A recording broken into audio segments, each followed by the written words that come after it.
আসসালামু আলাইকুম। সবাই কেমন আছেন? আশা করছি অনেক ভালো আছেন।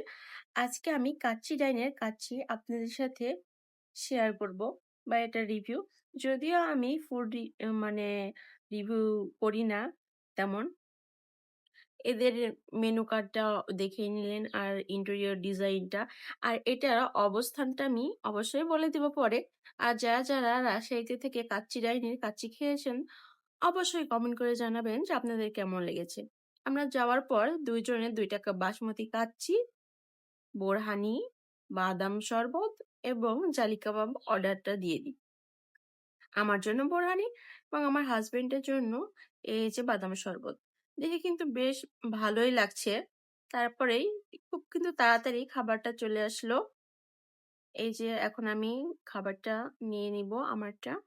দেখুন মাটনের পিসগুলাও কিন্তু বেশ বড় বলা চলে না, আবার ছোট বলা চলে না।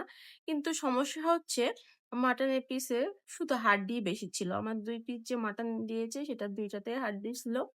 আলুর পিসটা কিন্তু অনেক বড়।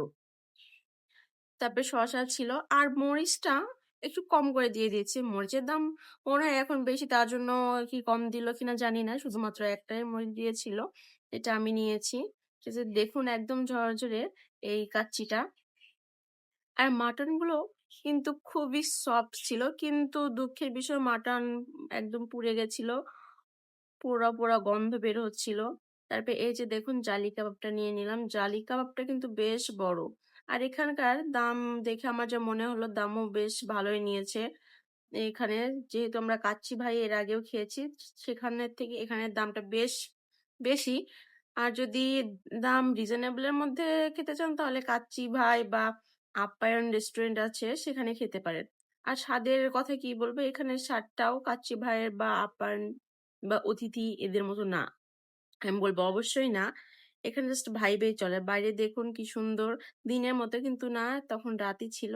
এই যে দেখুন আমি আরো একটা পিস নিয়েছি, এটাতেও হাড্ডি ছিল বেশ খানি। আর যে বাদাম শরবতের কথা আমি নাই বলি, এখানে শুধু মনে হয়েছে যে আমার যে কাস্টার্ড পাউডার দুধের সাথে মিশিয়ে দিয়ে দিয়েছে। আর বোরহানিতে অনেক বেশি রসুনের গন্ধ আর ধনিয়া পাতার গন্ধ ছিল, বেশ একটা ভালো ছিল না।